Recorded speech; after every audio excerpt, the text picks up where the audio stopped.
Assalamualaikum warahmatullahi wabarakatuh. Saya Aditya Mari Perdana. Pada kesempatan kali ini saya akan melakukan analisis perbandingan metode SAO dan metode SMART pada implementasi studi kasus sistem pendukung keputusan. Metode yang akan saya bawakan adalah metode SAO. Pertama, definisi tentang metode SAO. Metode SAO merupakan metode yang menggunakan perhitungan atau yang menyediakan jenis-jenis kriteria tertentu yang memiliki bobot hingga nilai akhir yang berbobot akan menjadi keputusan akhir. Konsep dasar metode SAO adalah mencari penjumlahan terbobot dari rating kinerja pada setiap alternatif pada semua atribut. Metode SAO membutuhkan proses normalisasi metrik keputusan X ke suatu skala yang dapat diperbandingkan dengan semua rating alternatif yang ada. Adapun tahap dalam metode SAO adalah sebagai berikut. Yang pertama, penentuan kriteria, yang dimana menentukan kriteria yang relevan untuk penilaian siswa. Yang kedua ada normalisasi metrik keputusan, membuat metrik keputusan yang berisi nilai-nilai kriteria untuk setiap alternatif yang ada. Yang ketiga ada penentuan bobot kriteria, yaitu atur bobot untuk setiap kriteria. Bobot ini menggambarkan tingkat kepentingan atau preferentif relatif dari setiap kriteria. Lalu ada perhitungan nilai akhir. Hitungan nilai akhir untuk setiap alternatif dengan menjumlahkan perkalian antara nilai kriteria yang telah dinormalisasi dan bobot kriteria yang telah ditentukan. Lalu ada rankingan alternatif. Rankingkan alternatif berdasarkan nilai akhir yang telah dihitung. Masuk ke dalam pembahasan studi kasus. Pembahasan studi kasus penerimaan beasiswa dengan menggunakan metode SAO dan implementasi perhitungan.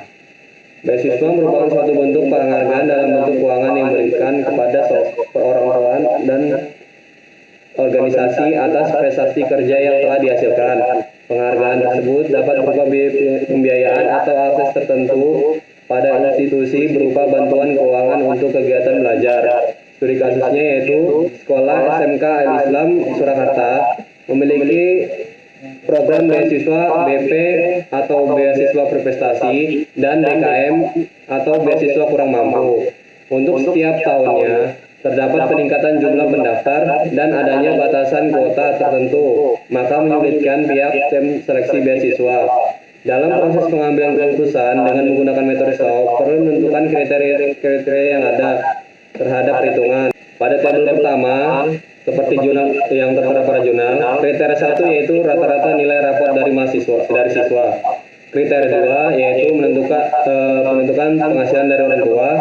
Kriteria 3 yaitu jumlah tanggungan dari anak.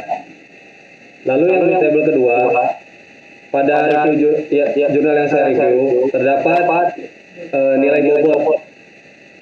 Untuk nilai bobot beasiswa berprestasi, kriteria 1 itu 0,8, kriteria 2 0,6, kriteria 3 0,4. Untuk tabel bobot penilaian beasiswa kurang mampu, kriterianya yaitu 0,6, kriteria kedua yaitu 0,8, kriteria 3 0,4. Lalu ada tabel indikator penilaian, yang dimana nilai 5 itu sangat baik, nilai 4 itu baik, 3 itu cukup. Suaranya pecah gitu ya Mas ya? Iya Bu. Halo? Iya, pas tuh. Mabuk. Nilai 2 buruk, nilai 1 sangat buruk.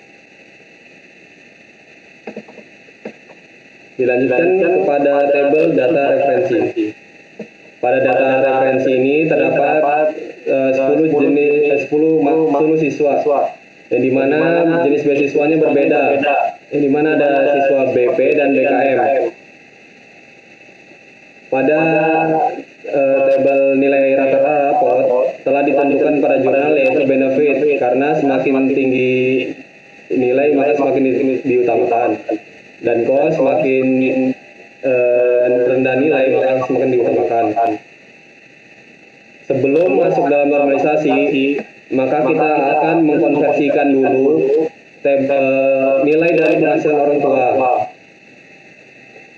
untuk memudahkan proses normalisasi.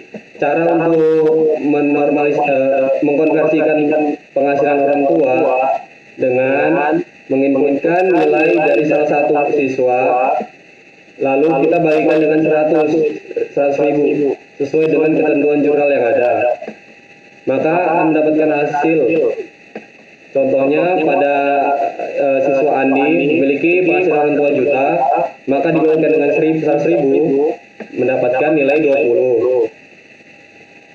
Selanjutnya, karena sesuai dengan data jurnal yang ada, tabel penerimaan beasiswa itu terbagi menjadi dua. Ada tabel penerimaan beasiswa prestasi dan tabel penerimaan beasiswa BKM. Untuk menentukan nilai maksimal dalam tabel data penerimaan beasiswa berprestasi dengan memasukkan rumus sama dengan max, lalu menginput seluruh data nilai rapor Andi dengan seluruh peserta beasiswa prestasi, maka akan mendapatkan nilai maksimal dari penerimaan beasiswa berprestasi. Lalu tabel yang kedua yaitu tabel data penerimaan beasiswa yang kurang mampu. Untuk menentukan data pada tabel maksimalnya, yaitu dengan menambahkan seluruh data siswa, yaitu dengan max R61 hingga mahasiswa Robin, maka akan mendapatkan nilai maksimal. Untuk nilai minimal untuk rumusannya yaitu sama dengan menambahkan nilai dari penghasilan orang tua setiap siswa dengan menjumlahkan sama dengan min, lalu menambahkan seluruh data dari siswa. Kemudian begitu juga dengan jumlah tanggungan anak untuk mendapatkan nilai maksimalnya sama dengan V, yaitu nilai tanggungan si Andi dengan nilai tanggungan siswa lainnya.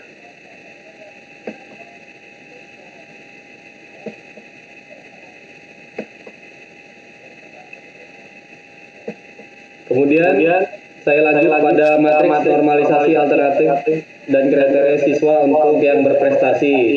Nah, pada kriteria ini seperti yang pada tabel awal, yaitu terdapat 3 kriteria dan 5 alternatif, yaitu si Andi, Evi, Gale, Ika, dan Lia.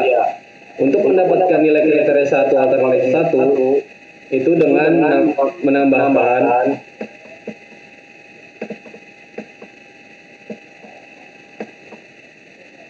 nilai Andi dibagikan dengan nilai maksimal. Lalu untuk mendapatkan nilai dari kriteria 2A1 dengan menambahkan penghasilan orang tua dibagikan dengan minimal, maka akan mendapatkan hasil nilai matriks normalisasi. Begitupun juga pada kriteria 3A1 dengan menambahkan nilai jumlah tanggungan anak dibagikan dengan nilai maksimal. Pada tabel matriks normalisasi alternatif dan kriteria siswa kurang mampu sama seperti dengan alternatif kriteria siswa prestasi. Kriteria 1 alternatif 2 maksudnya itu adalah nomor siswa yang kurang mampu sesuai dengan data penerimaan beasiswa kurang mampu dengan menginput nilai rapor, kemudian dibagi dengan nilai maksimal pada nilai rapor.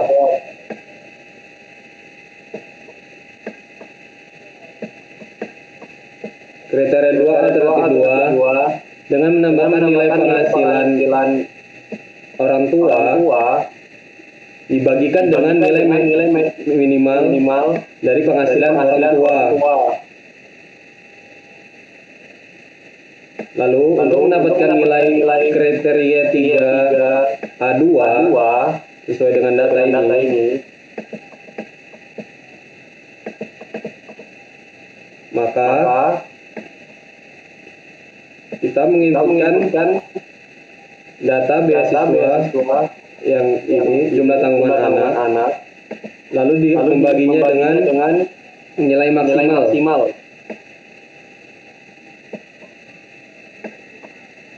Lanjut pada tabel nilai pembobotan penerimaan beasiswa prestasi, yaitu di mana dengan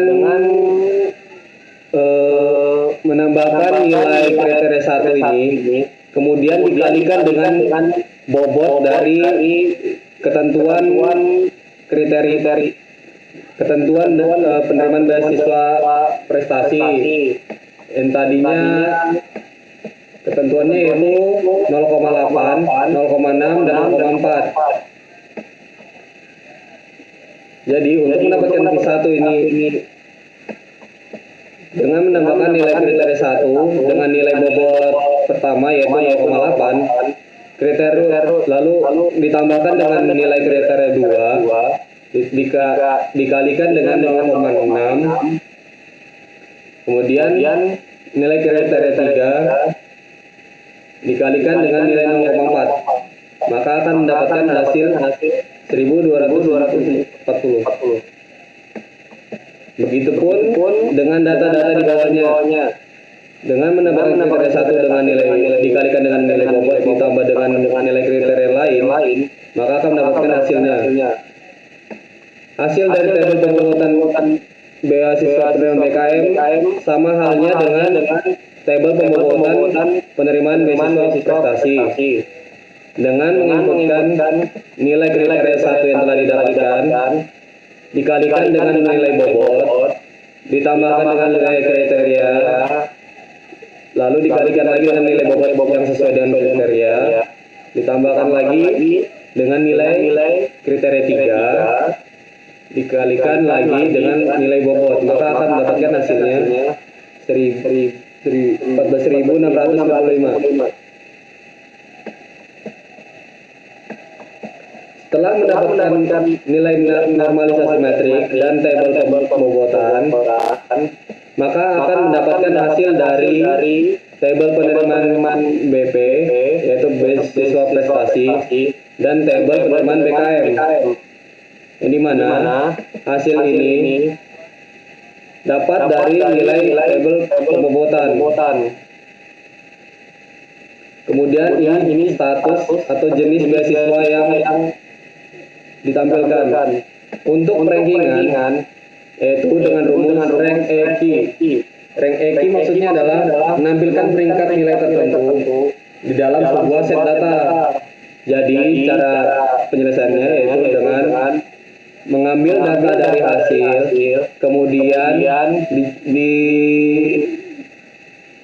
dijumlahkan lagi dengan seluruh nilai hasil, maka akan mendapatkan nilai ranking pada siswa tersebut. Lalu status di sini digunakan rumus adalah if atau jika. Dengan mengambil nilai ranking pada siswa Andi, karena tadi sesuai ketentuan kuota untuk beasiswa prestasi hanya 3 orang, jadi rumusnya adalah if AF yaitu peringkat Andi kurang dari sama dengan 3, lalu statusnya diterima atau ditolak.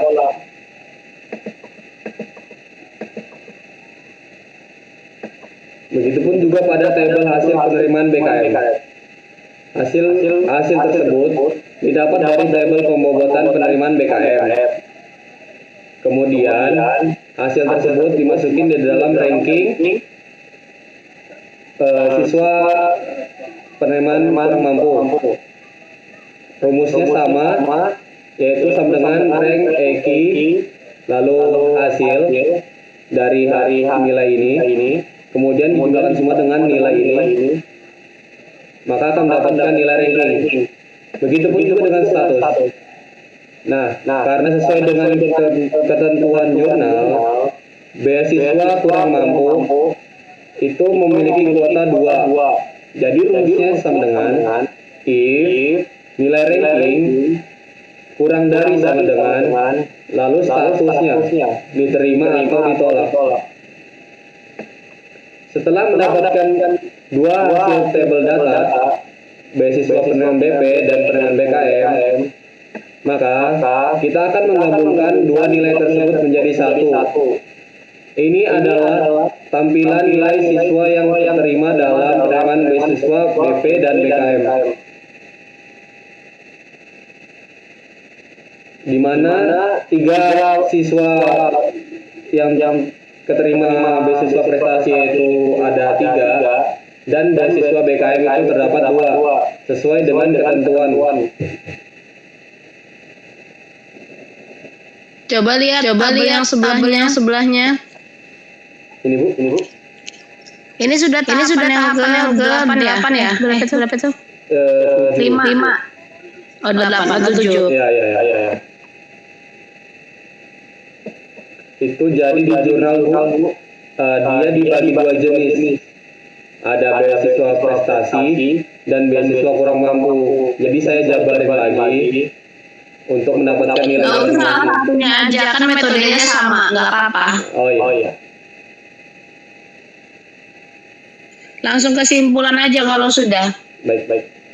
Kesimpulan pada metode SAW ini, berdasarkan pembahasan dan pengujian sistem yang dilakukan sebelumnya, dapat diambil kesimpulan bahwa sistem menunggu keputusan penerimaan beasiswa menggunakan metode SAW telah dibuat dan dapat berjalan dengan baik. Sesuai dengan hasil skenario uji pada pengujian fungsionalitas, menghasilkan output yang diharapkan.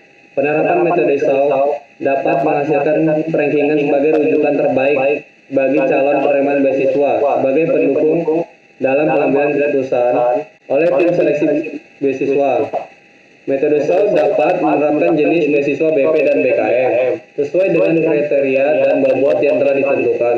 Sistem pendukung keputusan ini juga dapat menentukan penerimaan beasiswa berdasarkan jumlah kuota sesuai dengan kebutuhan. Pengujian akhir dengan validitas telah menunjukkan bahwa aplikasi sistem pendukung keputusan dengan menggunakan SAW dinyatakan valid karena berdasarkan hasil perhitungan manual dengan program diperoleh hasil yang sama sehingga sistem dinyatakan valid. Sudah. Oke.